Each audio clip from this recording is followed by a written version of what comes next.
میں نے الحمدللہ اپنی زندگی میں اپنی والدہ کی بہت خدمت کی. یہ نہیں کہ خدمت نہیں کی، بہت خدمت کی. اتنی خدمت کی کہ ہزاروں میں کوئی ایک بھی اتنی نہیں کرتا ہوگا. میرا ایک اصول تھا کہ والدہ صاحبہ کھڑی ہے تو میں بیٹھتا نہیں تھا. پہلے والدہ بیٹھتی تھی پھر میں بیٹھتا تھا. اور اکثر و بیشتر ایسا ہوتا تھا کہ وہ چارپائی پہ بیٹھتی تھی تو میں نیچے فرش پہ ان کے پیروں میں بیٹھتا تھا. وہ مجھے ہمیشہ کہتی تھی بیٹا چارپائی پہ بیٹھو، کرسی پہ بیٹھو، ادھر بیٹھو. میں کہتا تھا امی مجھے اجازت دے دے، بس میں آپ کے پاؤں میں بیٹھوں.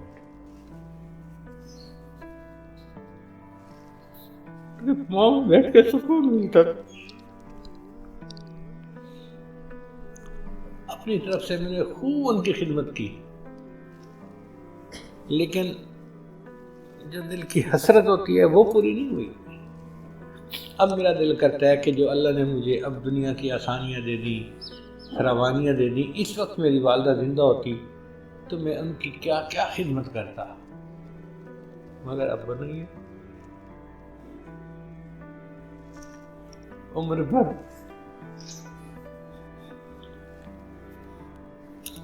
بھر تیری محبت میری خدمت گر رہی. عمر بھر تیری محبت میری خدمت گر رہی. میں تیری خدمت کے قابل جب ہوا تو چل بسی.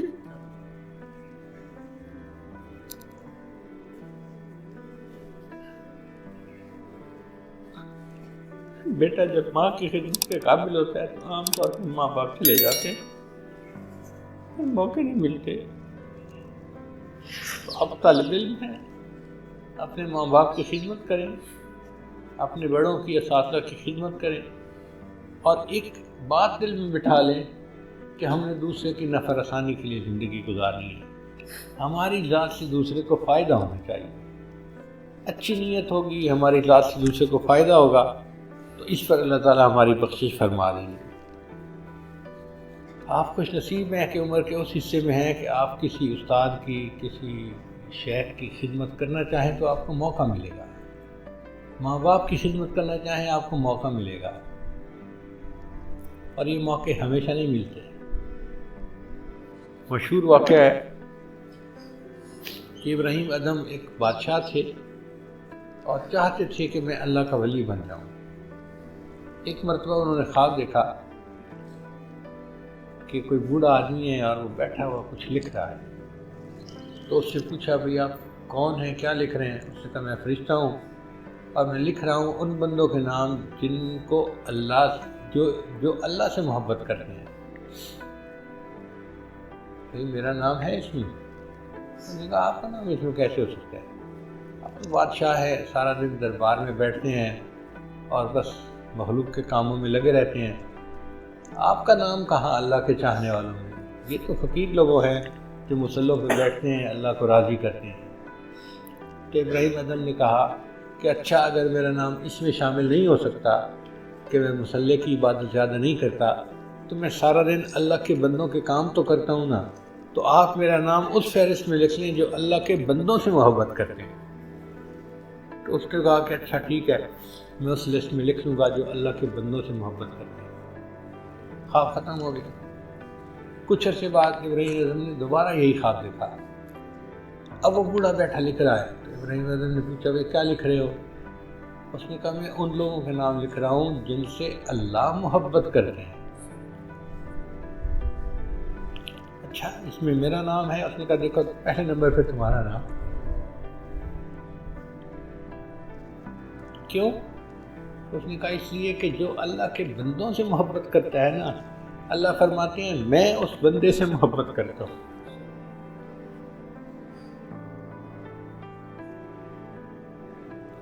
یہ کہتے ہیں ارحموا من فی الارض یرحمکم من فی السماء، کہ جو زمین پہ ہیں تم ان پہ رحم کھاؤ تو جو آسمانوں والا ہے وہ تم پہ رحم کھائے گا. ہم اللہ کے بندوں سے اللہ کے لیے محبت کریں گے اور اس کے بدلے اللہ ہمارے ساتھ محبت فرمائیں گے. چنانچہ فرمایا کہ کنتم خیر امت، تم سب سے بہترین امت ہو اخرجت للناس، تمہیں اللہ نے انسانوں کے لیے بنایا ہے۔ اور اس میں جو بہترین عمل کیا ہے کہ دوسروں کو نیکی کا حکم کرنا، برائی سے منع کرنا، اور خیر دوسرے کے لیے خیر کا باعث بننا، چاہے مادی اعتبار سے ہو چاہے روحانی اعتبار سے۔ جس بندے کی نیت اچھی ہوگی اور دوسروں کے لیے خیر کا باعث بنے گا، وہ کامیاب بندہ ہے۔ اللہ تعالیٰ اس کی بخشش فرمائیں گے اور اس کو اللہ تعالیٰ اپنے مقبول بندوں میں شامل کریں گے۔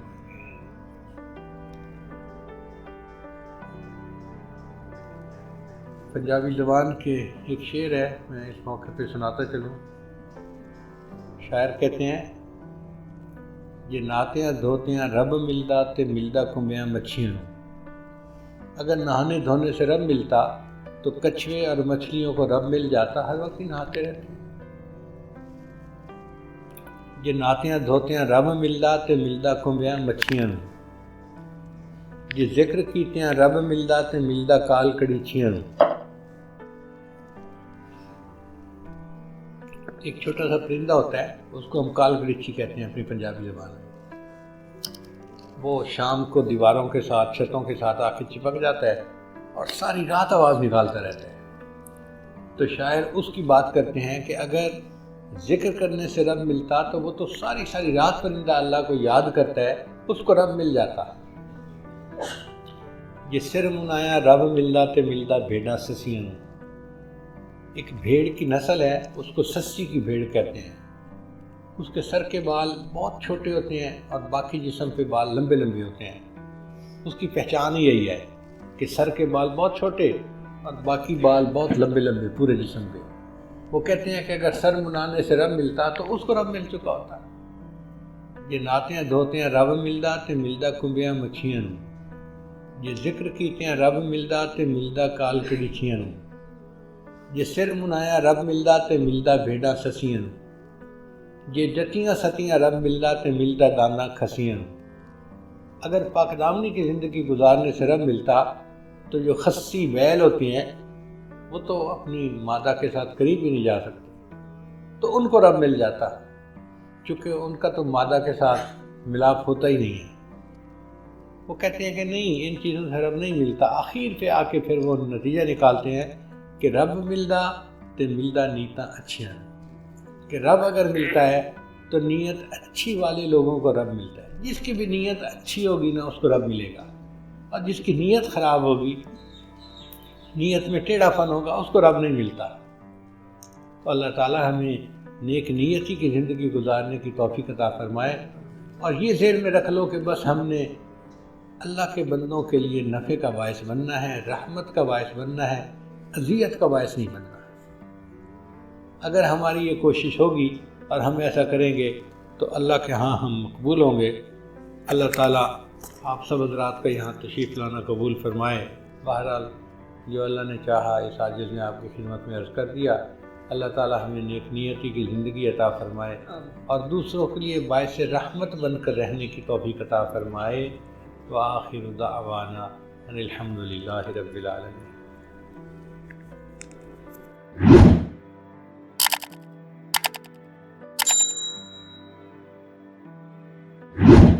چنانچہ ہمارے مشائخ نے 4 باتیں کہی ہیں، لوہے کی لکیر ہے۔ جب آزمائیں گے ان باتوں کو کھرا پائیں گے۔ پہلی بات کہ جو شخص اپنے اعمال کو سنوار لیتا ہے، اللہ تعالیٰ اس کے حالات کو سنوار دیتے ہیں۔ جو شخص اپنے اعمال کو سنوار لیتا ہے، اللہ تعالیٰ اس کے حالات کو سنوار دیتے ہیں۔ ہم اس کوشش میں لگے ہوئے ہیں کہ حالات پہلے سنوریں پھر اعمال سنواریں گے۔ آپ بات کریں دوست سے، بھئی آپ مسجد میں نظر نہیں آتے، کچھ کاروباری حالات ٹھیک نہیں، ٹھیک ہو گئے تو میں مسجد میں آؤں گا۔ یعنی ہم چاہتے ہیں حالات پہلے ٹھیک ہوں، اعمال بعد میں ٹھیک ہوں گے۔ کیسے ترتیب الٹ سکتے ہیں؟ چنانچہ جسے دیکھیے وہ اسی کوشش میں لگا ہوا ہے کہ پہلے حالات ٹھیک ہوں، بعد میں اعمال ٹھیک کریں گے۔ تو ترتیب ہی الٹی ہم کرتے پھر رہے ہیں۔ اعمال کو جو شخص سنوار لیتا ہے، اللہ تعالیٰ اس کے حالات کو سنوار دیتے ہیں۔ اعمال بگڑیں گے، حالات بگڑیں گے۔ جب کہا میں نے کہ یا اللہ تو میرا حال دیکھ، جب کہا میں نے کہ یا اللہ تو میرا حال دیکھ، حکم آیا میرے بندے نام اعمال دیکھ۔ ہم حالات کا تو شکوہ کرتے ہیں، اپنے عمل تو نہیں نہ دیکھتے۔ تو اعمال کو سنوارنے سے اللہ تعالیٰ حالات کو سنوار دیتے ہیں۔ ہم اپنے اندر تقوی اور صبر و ضبط پیدا کریں، اللہ رب العزت ہر دور اور ہر زمانے میں تقوی اور صبر والے بندے کو فرش سے اٹھائیں گے، عرش کے اوپر بٹھائیں گے، تخت کے اوپر بٹھائیں گے۔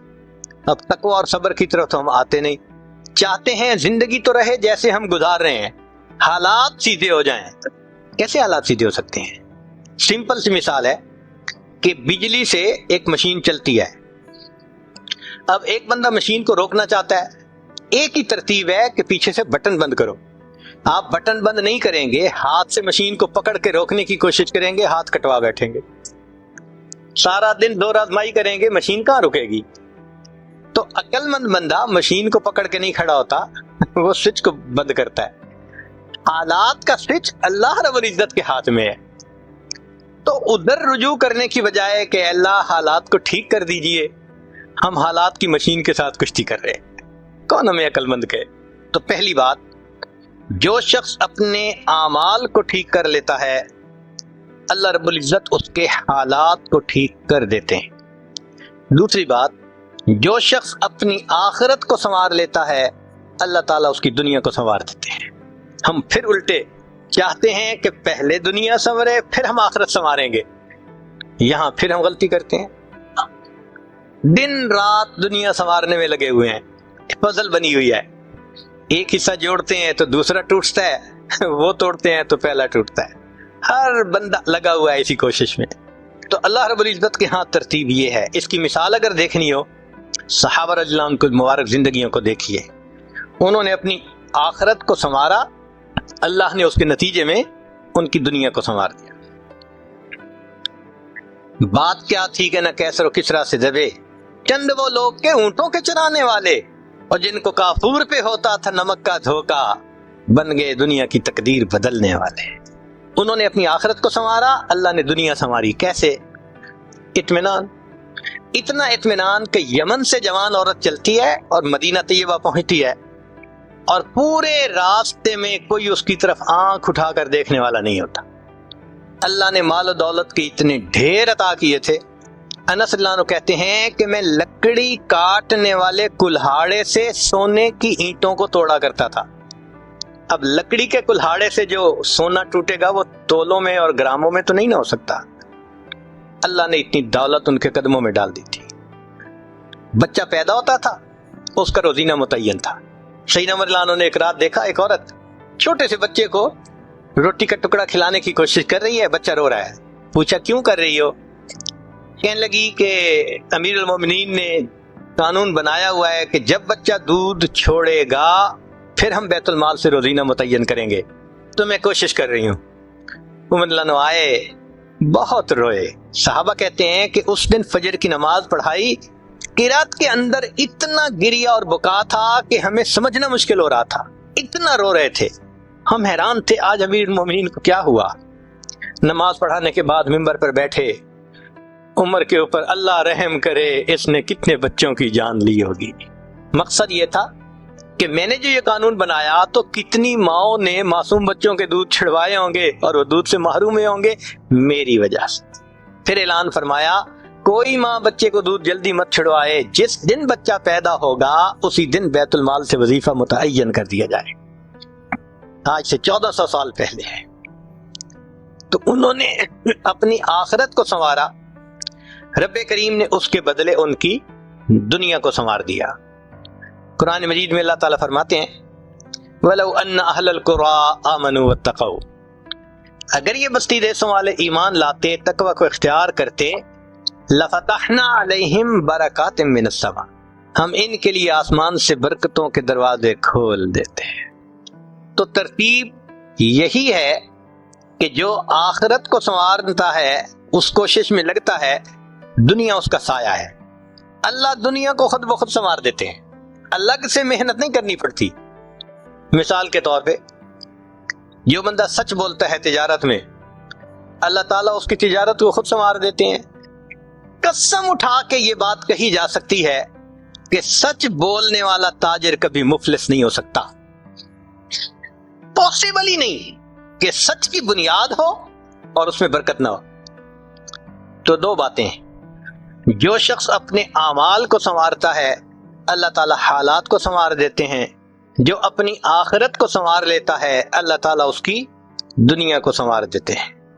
ہارون رشید اپنی کھڑکی میں سے نیچے دیکھ رہا ہے مسجد کے دروازے پر امام ابو یوسف رحمۃ اللہ علیہ تشریف لا رہے ہیں اور ان کے پیچھے دو شاگرد ساتھ ساتھ جڑے ہوئے ہیں. دونوں چاہتے ہیں کہ میں جوتے اٹھاؤں، ہر ایک اس کوشش میں ہے. جب امام ابو یوسف رحمۃ اللہ نے جوتے اتارے تو ان میں سے ایک بچے کا ہاتھ ایک جوتے پہ پڑا، دوسرے کا ہاتھ دوسرے جوتے پہ پڑا. دونوں نے ایک ایک جوتا اٹھا لیا. پھر انہوں نے فوراً آپس میں یہ طے کر لیا کہ ایک نے کپڑا بچھایا رومال، ایک نے بھی جوتا ڈالا دوسرے نے بھی اس میں ڈال دیا. ایک نے ایک طرف سے پکڑ لیا دوسرے نے دوسری طرف سے، کہ دونوں کو جوتے اٹھانے کا اجر مل جائے. حضرت آگے جا رہے ہیں اور پیچھے دو طالب علم اس طرح جوتے لے کے جا رہے ہیں کہ رومال کے اندر جوتے ہیں، ایک نے بھی پکڑا ہوا ہے دوسرے نے بھی پکڑا. ہارون رشید نے دیکھا تو ٹھنڈی سانس لی. بیوی نے پوچھا ہارون رشید کیا ہوا؟ کہنے لگا یوں تو دنیا ہمیں بادشاہ کہتی ہے، ہمارے جوتے اٹھانے کے لیے بھلا کون جھگڑتا ہے. یوں تو دنیا ہمیں بادشاہ کہتی ہے، ہمارے جوتے اٹھانے کے لیے بھلا کون جھگڑتا ہے. جو آخرت سنوارتا ہے اللہ ایسے دنیا سنوارتے ہیں کہ دنیا جوتے اٹھانے کے لیے جھگڑتی ہے. تو فرمایا کہ جو اپنی آخرت کو سنوار لیتا ہے اللہ تعالیٰ اس کی دنیا کو سنوار دیتے ہیں. چنانچہ ایک سیاح ہندوستان آیا گھومنے پھرنے کے لیے، اجمیر شریف بھی گیا. وہاں اس نے حضرت خواجہ معین الدین چشتی اجمیری رحمۃ اللہ علیہ کے مزار پہ دیکھا مسلمان بھی آ رہے ہیں اور ہندو بھی آ رہے ہیں اور سکھ بھی آ رہے ہیں. اللہ کی شان، اللہ رجوع دے دیتا ہے نا، سبھی آ رہے ہیں دعائیں مانگ رہے ہیں. تو وہ بڑا حیران کہ ہر کمیونٹی کے لوگ آ رہے ہیں، ہر مذہب کے لوگ آ رہے ہیں. تو جب واپس گیا تو بیوی نے پوچھا کہ بتائیں آپ نے کون سی انوکھی چیز وہاں دیکھی؟ تو اس نے کہا ہاں میں نے ایک چیز انوکھی دیکھی کہ ایک شخص قبر میں لیٹا ہوا تھا مگر لوگوں کے دلوں پر حکومت کر رہا تھا. ایک شخص قبر میں لیٹا ہوا تھا مگر لوگوں کے دلوں پہ حکومت کر رہا. اللہ تعالیٰ یوں دنیا سنوارتے ہیں. تو دو باتیں، جو شخص اپنی اعمال کو سنوار لیتا ہے اللہ تعالیٰ اس کے حالات کو سنوار دیتے ہیں، اور جو شخص اپنی آخرت کو سنوار لیتا ہے اللہ تعالیٰ اس کی دنیا کو سنوار دیتے ہیں. تیسری بات کہ جو شخص اللہ رب العزت سے اپنے تعلق کو سنوار لیتا ہے اللہ مخلوق سے اسے تعلق کو سنوار دیتے ہیں. آج ہم چاہتے ہیں چچا راضی ہو جائے، پھپھو راضی ہو جائے، بہن راضی ہو جائے، اور عجیب بات ہے یہ رشتہ داریوں کے معاملے ہیں ہی ایسے، کھاؤں کدھر کی چوٹ بچاؤں کدھر کی چوٹ، سمجھ ہی نہیں لگتی کہ سب کو کیسے راضی کیا جائے. انسان حیران ہوتا ہے اور جی ہم تو سب کے ساتھ اچھا کرتے ہیں مگر پتہ نہیں رشتہ دار ہم سے راضی نہیں ہوتے. اس کے پیچھے بھی راز ہے. کیوں؟ کہ ہم نے اللہ سے اپنے تعلق کو تو سنوارا نہیں ہوتا، مخلوق سے تعلق کیسے سنورے گا؟ تو فرمایا کہ جو شخص اللہ رب العزت سے اپنے تعلق کو سنوار لیتا ہے اللہ تعالیٰ مخلوق کے ساتھ اس کے تعلق کو سنوار دیتے ہیں. اگر اس کی مثال دیکھنی ہے تو نبی علیہ الصلوۃ والسلام کی مبارک زندگی کو دیکھیے. ایک وہ وقت بھی تھا کہ جب اپنے رشتہ دار نبی علیہ الصلوۃ والسلام کو تکلیف پہنچاتے تھے، آپ بازار میں آگے آگے دعوت کا کام کرتے تھے اور پیچھے آپ کا چچا ابو لہب لوگوں کو کہتا تھا کہ یہ شخص غلط بیانی کر رہا ہے تم اس کی بات مت ماننا. اپنے مخالفت کرتے تھے. ایک وہ وقت بھی تھا. پھر ایک وہ وقت آیا کہ جب اپنوں نے مکہ مکرمہ میں جینا تنگ کر دیا اور نبی علیہ الصلوۃ والسلام نے بیت اللہ کو دیکھ کر کہا بیت اللہ میں تجھے کبھی نہ چھوڑتا مگر مکہ کے رہنے والے مجھے یہاں بسنے نہیں دیتے. مبارک آنکھوں میں آنسو تھے اور اللہ کے حبیب جدا ہو رہے تھے. پھر کیا ہوا؟ 10 سال کے ہی عرصے میں حالات نے وہ پلٹا کھایا کہ جب آپ آ کر فاتح مکہ بن کر بیٹھے تو وہی قریش تھے جو قدموں میں آ کر پڑ گئے اور انہوں نے آپ کی غلامی اختیار کر دی. ہندا نے کہا جتنے خیمے دنیا میں تھے سب سے زیادہ آپ کے خیمے سے مجھے نفرت ہوا کرتی تھی، آج جتنے خیمے ہیں سب سے زیادہ محبت مجھے آپ کے خیمے سے ہے. اللہ اکبر کبیرہ. تو جو شخص اللہ سے اپنے تعلق کو سنوار لیتا ہے اللہ مخلوق سے اس کے تعلق کو سنوار دیتے ہیں.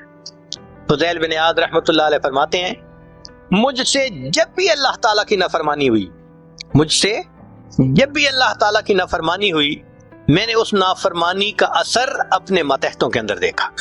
یہ ریفلیکشن ہوتی ہے، ہم اللہ کی نافرمانی کرتے ہیں، اللہ مزہ چکھا دیتے ہیں کہ اپنے جو ماتحت ہوتے ہیں ان کو نافرمان بنا دیتے ہیں۔ اچھا بھائی تم ذرا اس کو ایکسپیرینس کرو ذرا۔ وہ جی کیا کریں، بیوی سنتی ہی نہیں ہے حضرت، بس اولاد افلاطون بن گئی ہے حضرت، بچے نے ذلیل کر دیا ہے۔ کیوں شکوے ہوتے ہیں ہمیں کہ ہمارے ماتحت ہماری نہیں مانتے، جبکہ ہم اپنے آقا کی نہیں مان رہے ہوتے۔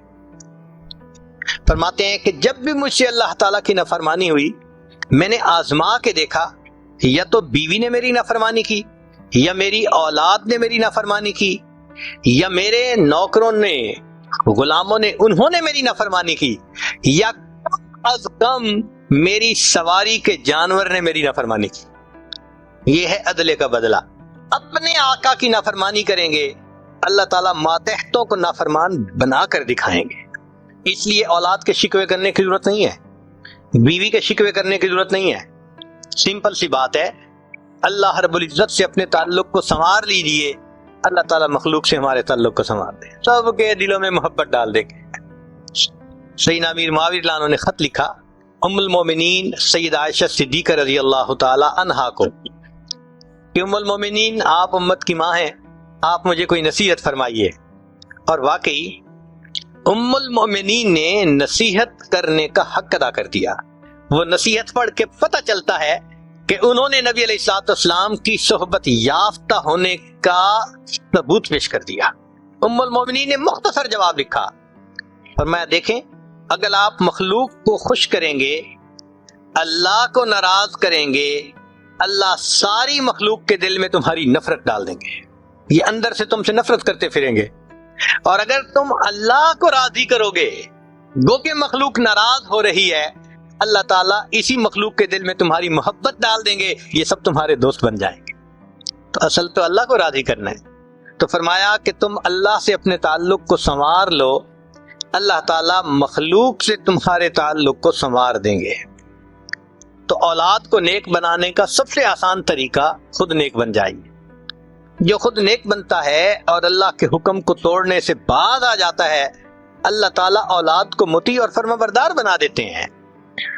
تو اب تک 3 باتیں، جو شخص اپنے اعمال کو سنوار لیتا ہے اللہ تعالیٰ اس کے حالات کو سنوار دیتے ہیں، جو اپنی آخرت کو سنوار لیتا ہے اللہ اس کی دنیا کو سنوار دیتے ہیں، جو شخص اللہ رب العزت سے اپنے تعلق کو سنوار لیتا ہے اللہ مخلوق سے تعلق کو سنوار دیتے ہیں۔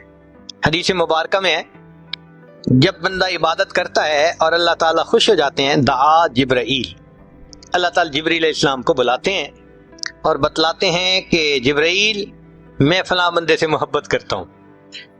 تو جبرائیل علیہ السلام آسمانوں پر اعلان کرتے ہیں کہ آسمان کے فرشتوں اللہ تعالیٰ فلاں بندے سے محبت کرتے ہیں۔ یہ اعلان سن کر سارے فرشتے اس بندے سے محبت کرنے لگ جاتے ہیں۔ پھر جبرائیل علیہ السلام زمین پر آتے ہیں اور زمین پر آ کر پھر اعلان کرتے ہیں کہ لوگوں فلاں شخص سے اللہ تعالیٰ محبت کرتے ہیں، ثم یودع لہ القبول فی الارض، پھر اللہ اس شخص کے لیے زمین میں قبولیت رکھ دیتے ہیں۔ پرائے اپنے بن جاتے ہیں، دشمن دوست بن جاتے ہیں، مخالفین کے دلوں میں بھی اللہ ان کی محبت اور عظمت ڈال دیتے ہیں۔ تو مخلوق سے تعلق سنوارنے کا یہ ہے سب سے بہترین طریقہ۔ کس کے پیچھے بھاگیں گے، کس کی منت سماجت کریں گے؟ بہتر نہیں کہ ہم ایک ہی کو منا لیں، جس نے اللہ کو منا لیا اللہ تعالیٰ مخلوق کے ساتھ اس کے تعلق کو سارا ٹھیک فرما دے گا۔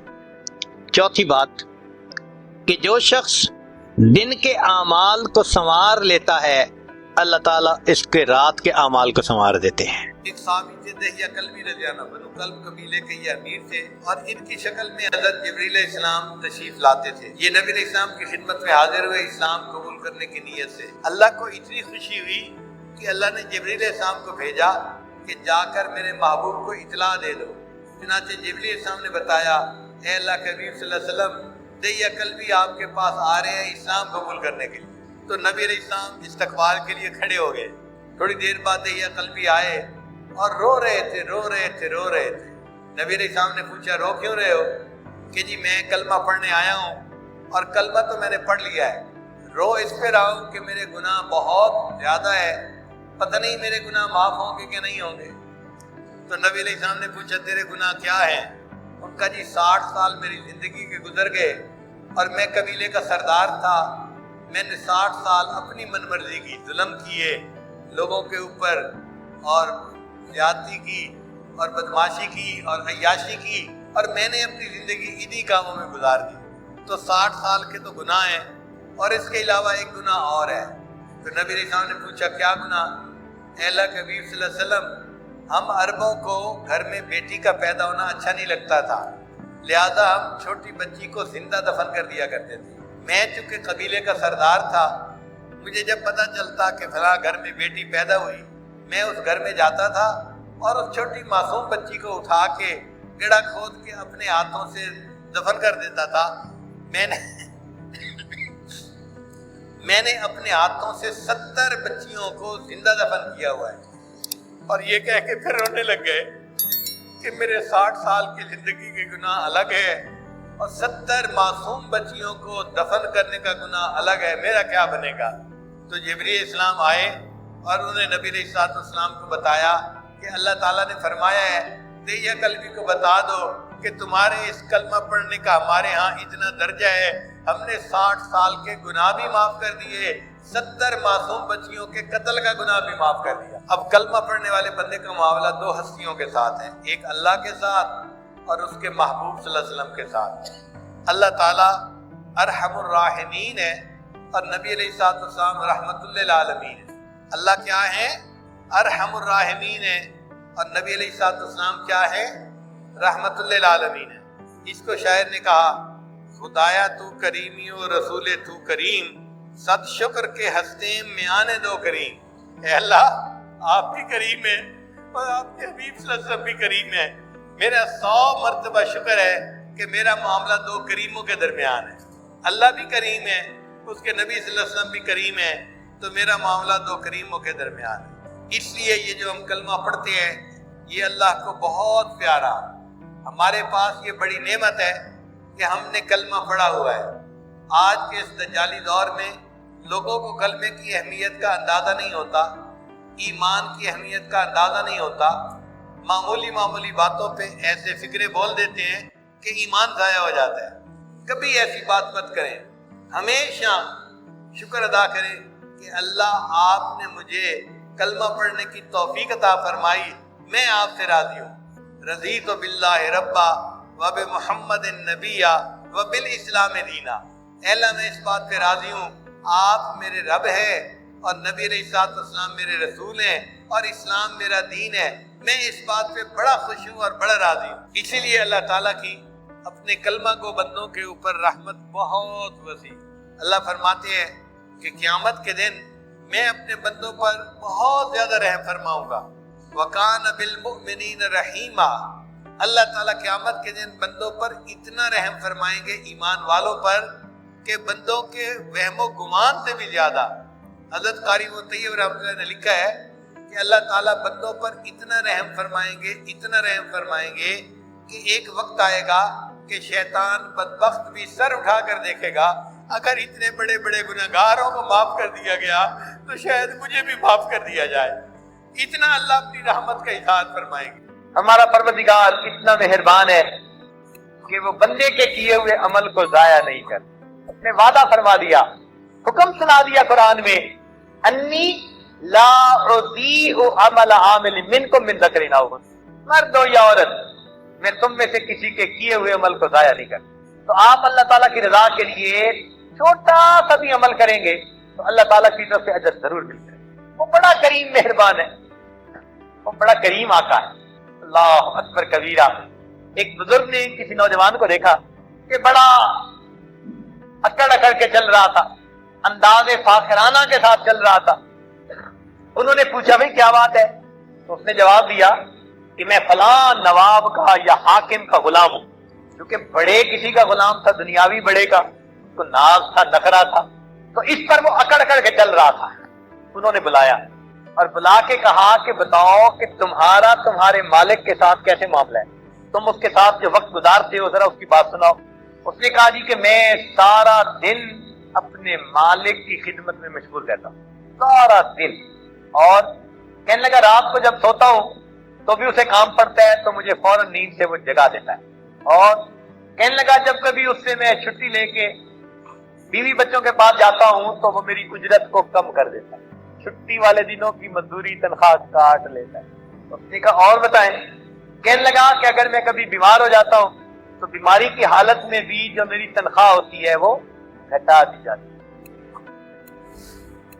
اور اس نے کہا جب میرا مالک سو جاتا ہے تو میں اس وقت پھر اپنے مالک کی حفاظت کرتا ہوں، اس کا پہرا دیتا ہوں۔ انہوں نے یہ باتیں سن کر اس کو کہا کہ ذرا سنو کہ تمہارے مالک کا یہ معاملہ کہ تم سارا دن اس کی خدمت میں رہتے ہو، اس کو چیزیں پہنچا رہے ہو، کبھی کھانا کبھی پانی، اور پھر تمہارا مالک ایسا کہ جب سو جاتے ہیں تو تمہیں حفاظت کرنی پڑتی ہے۔ آؤ ذرا میرے مالک کی بات بھی سن لو کہ میرا مالک وہ پروردگار ہے جو سارا دن نعمتیں مجھے پہنچا رہا ہوتا ہے، یہ کھانے کی نعمت پہنچ رہی ہے، یہ کھانے کی نعمت پہنچ رہی ہے، یہ پینے کی نعمت پہنچ رہی ہے، اور جب یہ سب کچھ کھا پی کر میں سو جاتا ہوں تو میرا مالک جاگ کر میری حفاظت کر رہا ہوتا ہے۔